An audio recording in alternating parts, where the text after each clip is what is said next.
Breaking news right now, Connecticut Governor Ned Lamont is in Connecticut right now giving an update on the coronavirus outbreak. Let's take a listen in. Happy to report that those individuals were negative. Again, at this time, I must caution all of you that, as you're probably aware, that this situation is extremely fluid and dynamic. It could change at any moment. As your commissioner, it's important for me to say a couple of things in terms of precautions. I want to say that basically the risk is low for U.S. citizens as well as Connecticut residents. With that said, it is important for you to wash your hands, for you to cover your mouth when you sneeze or cough. We are also asking that you no longer shake hands as a precaution, that you do an elbow bump.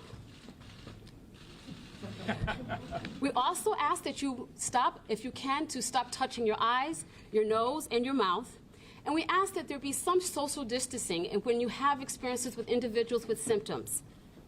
With that said, as your commissioner, I spent last week in Washington meeting with 7 congressional leaders from Connecticut. And it was important for me as the commissioner to communicate on behalf of Connecticut, the state health department, as well as our local health department people, the boots on the ground. The communication was very clear that we need to stay ahead of this as much as we can. We need to stay prepared. But in order to do that, we need resources, specifically funding. Our 7 congressional leaders, and one of them is here today, Congressional Leader Blumenthal, it was very important for all of them to hear what was being said. We need the funding to continue to be prepared. But I need to completely say this. Preparedness does not mean that we will stop the virus. It means that we will be prepared.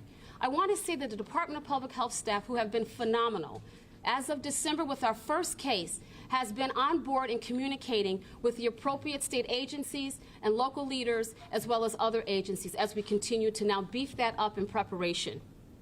So here today, I will tell you that I have the wonderful opportunity to introduce and welcome the United States Surgeon General Jerome Adams.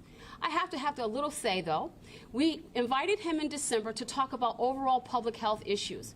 Who knew, with serendipity, that this would have been the perfect storm for him to arrive here in Connecticut and have the opportunity to share with us what is going on nationally with COVID-19. So without further ado, I'd like to introduce our U.S. Surgeon General, Jerome Adams. Thank you. Well, it is great to be here in the state of Connecticut. It's great to be here with you, Governor, with you, Senator, and with your wonderful state health director. Again, we came here originally under different circumstances. I just was at UConn this morning talking about the opioid epidemic and the 1,200 lives that were lost in Connecticut due to overdose last year. We're going to have a conversation with the governor over the next couple of days about maternal health and the fact that far too many moms, especially brown and black moms, are dying during the pregnancy time frame, and that for every life lost, we know that there are 70 additional moms who have preventable complications due to things like hypertension, due to opioids, due to other issues that affect maternal health. But the topic everyone wants to talk about today, and appropriately so, is the novel coronavirus. I want to start off that conversation by saying my heart goes out to the families of the individuals, the 2 individuals thus far who have lost their lives to coronavirus. We've seen an increase in cases in the United States over the weekend. I want folks to understand that we knew this was coming.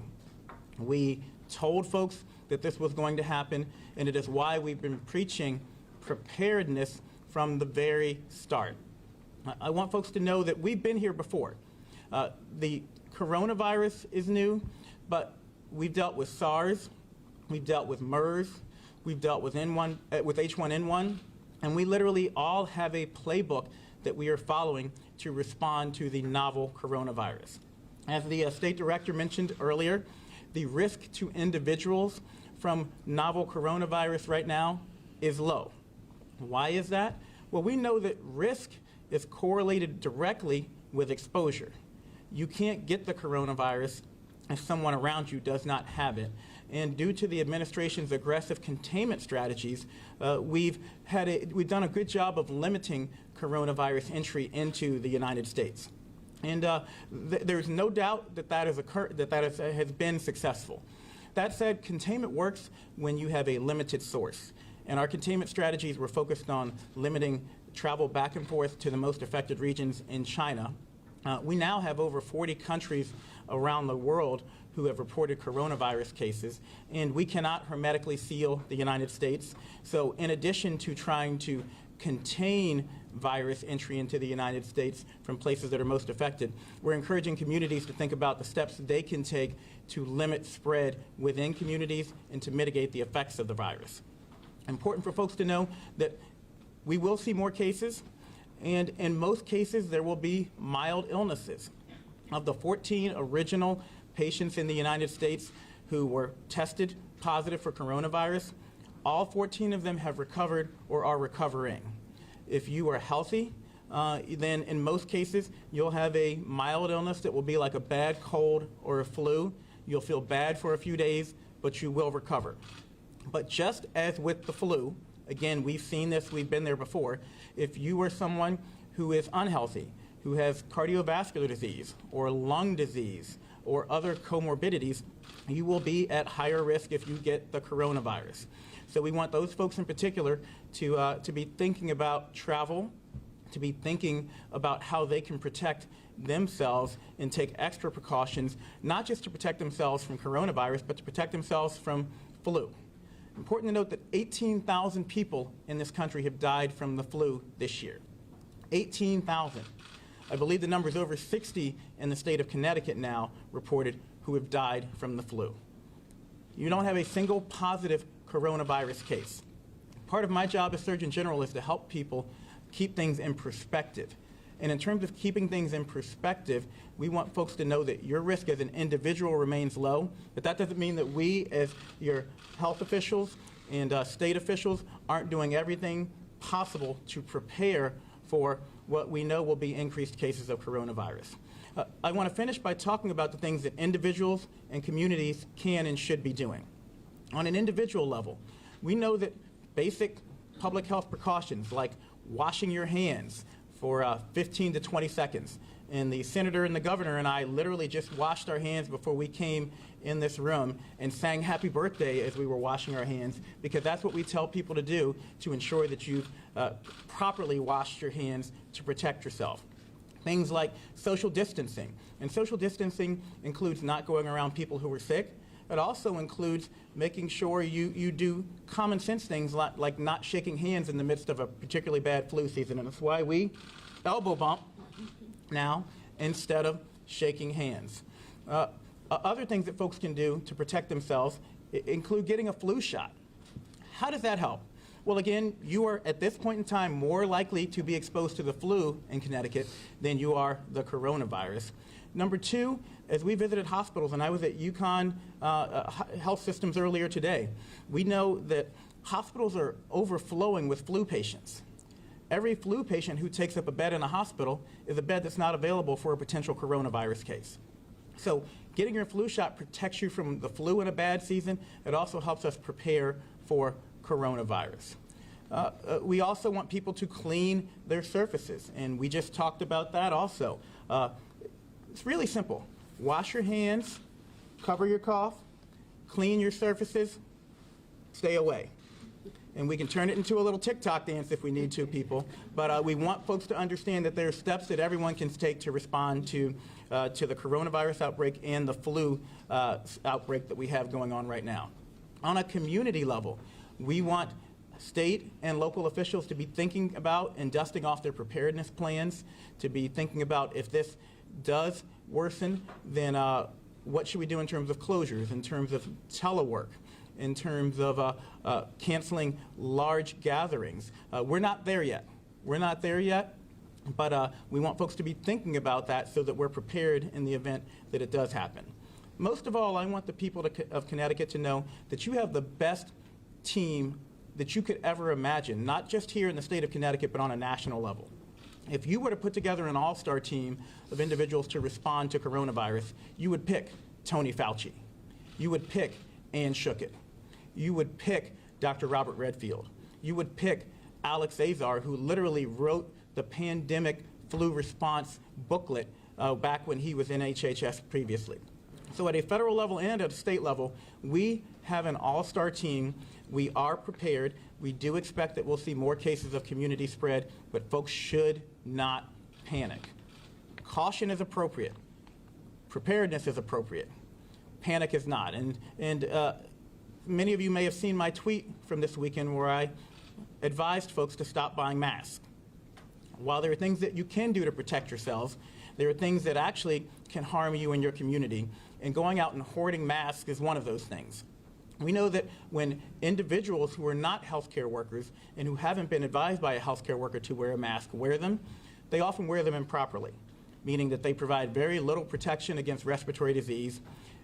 One of the other things we know is that folks who aren't comfortable wearing a mask will often touch their face more frequently and adjust the mask, and can actually increase their risk of exposure to flu or coronavirus. So you may actually be harming yourself and putting yourself at increased risk by wearing a mask. And then finally, if we actually utilize masks inappropriately in the community and in the general public, they won't be available for healthcare workers who actually need them to respond. Again, caution, preparedness, but not panic. That's how we're going to successfully navigate this coronavirus situation, just as we successfully navigated H1N1 and MERS and SARS. We're here to make sure we continue to provide radical transparency to all of you. As the Secretary said yesterday, we're going to treat America like adults. We're going to give them the information on what we know and on what we don't know, and then we're going to trust Americans to make the appropriate decisions to protect our health. And the most appropriate thing to do is to prepare but not panic. Governor? Maybe Senator first. Okay, thank you. First of all, thank you, Surgeon General, Vice Admiral, and Dr. Adams. Thank you. Thank you for being here today and for sharing some of that wisdom with us. And I want to thank, in particular, Commissioner Coleman Mitchell for her leadership. She and I have worked together on urging more people to get flu shots, and she's been a leader on opioids and a great many public health issues. And we're very fortunate in Connecticut to have her as the point person on this team. And the federal government could do very well to follow Connecticut's example and put professionals in charge of this effort at the federal level, not politicians, but professionals who respect science and will implement it and put science above politics. And thank you to the governor for his awareness and his leadership on this issue as well. I want to just take issue a little bit with the commissioner. We are not yet in a perfect storm, and the point of our efforts today is that we can avoid it. Preparedness stops panic. Prevention stops fear. Facts defeat fear. And so calling it what it is, rather than embellishing or trying to apply political rhetoric to it, is absolutely essential for the American people to have facts and that radical transparency that's so important. But as important as the words are the dollars. And that's part of the reason I'm here. I want to commit to the governor and to our commissioner and to all the people of Connecticut that we are going to fight for the money that is necessary to be effective and stop this disease from becoming the pandemic that is threatened. We have Connecticut's back, not just me, but our entire delegation, united on this issue, that we are going to work and fight for a supplemental appropriation. This week and next, we hope to get it done in the next 10 days. Not the $2.5 billion that the administration has proposed, but multiples of it, at least $8.5 billion. And at least $2 billion of that money will go to reimburse local and state governments, exactly like Connecticut, that are proactive in the way that Connecticut is doing to help stop this virus from spreading. $2 billion to local and state reimbursement, another $3 billion to the Public Health Emergency Fund, which provides similar kinds of money, among others, to Medicaid expenditures that are necessary, $1 billion to develop a vaccine. We're still at least a year to 18 months away from a vaccine, but also money for global health efforts. And we need to be mindful that the major threat of spread comes from abroad. If we can stop it there, we can stop it from coming here.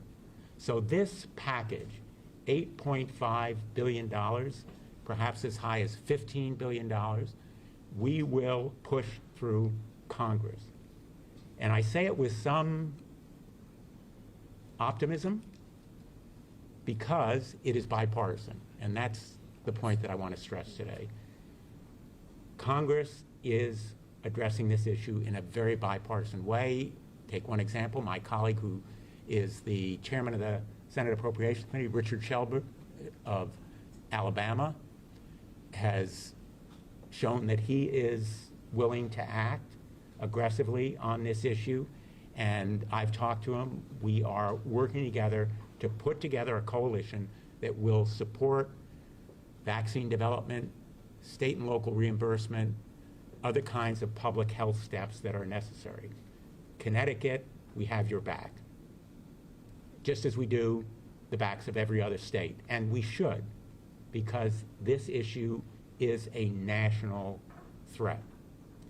Let me just finish by going to where I began, our state public health network here in Connecticut. Over the last 3-4 days, I've been meeting with local health directors, state officials, hospital doctors, staff, volunteers, and I've been so impressed by their vigilance and vigor. And I think more of the testing, we're here at the state lab, they've recently been given authorization to do that testing, more of it can be done at the local level. And that's key to expanding the testing. If I were asked as a layman, I'm not a doc, I'm not a scientist, what is the priority step? Testing. You cannot solve what you don't know. And if you don't do the testing, you don't know where the virus is spreading. And it can be stopped if the spread is stopped. And I will just finish on this note.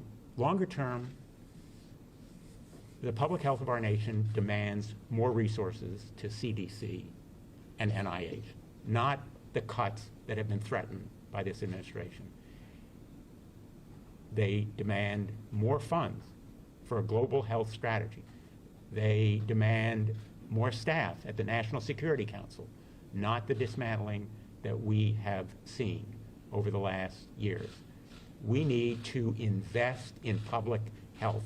We know these threatened epidemics occur, whether it's swine flu, H1N1, MERS, SARS.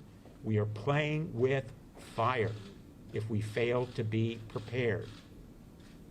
And preparedness does defeat panic, but it also achieves health. And that's really what our goal has to be here. We need to invest in the CDC, the NIH, other public health measures, and in the public health networks of our states and localities. That's what makes us strong. That's what makes us strong as a nation, that we are prepared. We cannot shut down whole cities. We cannot tell people not to travel. We can be smart, strategic, swift in our response. And thanks to Connecticut, people here are a lot better off. Thank you. Thank you, Senator. Let me just add that as your governor, my job is to hope for the best, but plan for the worst. And that's what we're doing. We're doing this at the federal, the state, and the local level. You heard Senator Blumenthal talk about the resources we need in terms of providing a lot of the backup we need going forward, in terms of perhaps some overtime for folks as if this gets more aggressive. I really appreciate Dr. Adams being here. What this says in terms of, it's so important we have a unified message as we go out and talk to people who see pictures on TV and they get scared every day. And I think you give us a great deal of confidence about some of the little things we can do going forward. The development of the vaccine as we need it, that could be a year away. You're emphasizing getting the flu shots and how that could be a preventative.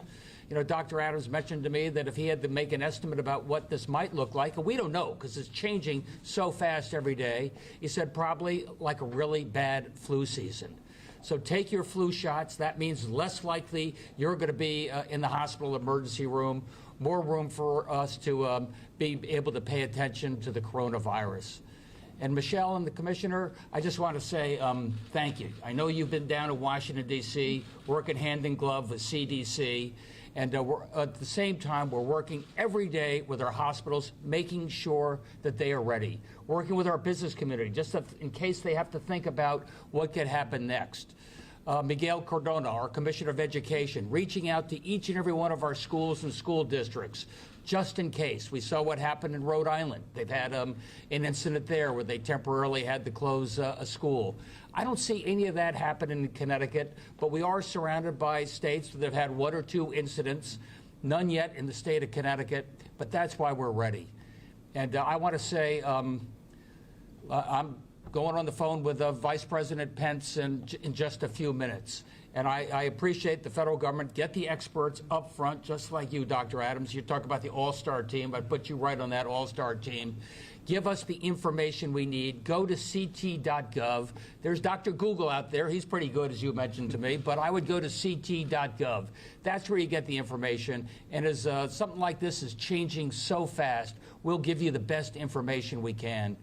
But right now, I feel like the state of Connecticut is in pretty good shape. We're prepared for the worst, hoping for the best. We're here at the lab. I appreciate everything you've done, Doctor. You've showed us that we've done a couple of tests here already. We can get a test done in 3, 4, 5 hours, give people confidence that they don't have this virus. And we can prepare that even more. And as Dick said, if we need to, we'll be able to do the testing at the local hospital level as well. But right now, I think we're prepared, we're ready, and I just hope you take all the necessary precautions. Don't shake a politician's hand in the next couple of weeks. Probably a good thing to stay away. Thanks, everybody. I just want to highlight something that the governor said. Resources for people out there. ct.gov for state-level information, cdc.gov for national information, including advice on where to travel to and where not to travel to. That's how you can keep yourselves safe, by being informed, by preparing, as the senator said, by not panicking. A few minutes for questions, but not a lot of time because it's federal. Governor, right here in Connecticut, the UConn students, some of them are coming back from their overseas trips, and some of them have not been quarantined. What is your position on that? What should be done of the students who are coming back from UConn and other colleges? Why don't you take that? Well, it's interesting. Folks need to understand, first of all, the difference between isolation and quarantine. We isolate sick patients who've already been diagnosed. Quarantine, in this coronavirus situation, it's the first time in a long time we've invoked federal quarantine. And we did that for folks coming back from Hubei province, from China, because we knew that there was a high likelihood that they would be exposed to coronavirus due to the number of cases that have come out of there. And now over 80,000 cases out of China, still a high impact and a high risk area. As far as people coming back from other parts of the country and other parts of the world, we want to make sure we're looking at those highest risk areas. Right now we know Iran is a high risk area. We know that Korea is a high-risk area. We know that northern Italy is a high-risk area. But important for folks to know that we tend to leave quarantine decisions up to the state and local levels. And I encourage the states, as I've encouraged your health officials, to talk with CDC and to make sure they're making the best and most appropriate and most scientifically grounded decisions for folks. And it's going to look different for every state, every situation. Who are you? Where did you come from? And what part of the world did you come from? Is it at high risk for coronavirus? And ultimately, that's how we're going to come up with decisions that keep the most people safe. All of you were mentioning the importance of these testing kits, but we have heard about some contaminated, faulty, unreliable testing kits. So what confidence can you give people here in Connecticut that these testing kits are going to work, and do we have enough of them? Well, I'll take that just and say that that's why we're here at the state lab today. We all took a tour of the state lab here. I'm confident that Connecticut is ready to test. Are you all confident? I'm confident in what Connecticut is doing. I can tell you that I spent pretty much my entire day Saturday at the White House. The president, the vice president, and Secretary Azar have as their top priority making sure we're getting test kits out to people and that we have more places available to test. It is the #1 item on our agenda as far as the task force meeting. And so I'm actually encouraged by the fact that more states are telling us they feel comfortable and they're ready to test. The important thing to know is as we test more, we are in fact likely to get more positives. The public should know we are going to see more cases, but that does not mean that it is a time to panic. Most of those cases are going to be mild, and when we find out about them, as the senator said, we can more easily protect our communities. Let me just add, I think that was exactly the right answer. The Atlanta lab did have a contamination problem, and there was some question about the tests, in effect, being overly expansive, looking for other strains of viruses to be inclusive. The test that is in common use now seems to be reliable, but your question is a good one. We need to be vigilant. We need to test the tests, and there's always the possibility of developing a better test. But right now, Connecticut is using a reliable test. The samples brought here are analyzed reliably and accurately, and I think we can have a high degree of confidence. We never want to be overconfident or complacent, but there's no better place in the world to do testing than right here in the Connecticut lab. So Connecticut is using the CDC-developed test method. And we have been watching Connecticut Governor Ned Lamont alongside health officials giving an update on his state's response to the coronavirus outbreak. Now, this, as the first case was confirmed in New York City, we have now learned that woman is a 39-year-old healthcare worker who is being quarantined in her Manhattan home. Now, so far, there have been no confirmed cases in Connecticut, but the state has been preparing. Connecticut received federal approval to administer a test for the virus, eliminating the need to send samples out of state. Now, that means patients would know if they have the virus much sooner, within 1 to 2 days. Health officials as well urging residents to stop buying and hoarding masks, but instead they say to wash their hands and for now to stop shaking hands and limit contact with anyone who may have flu symptoms.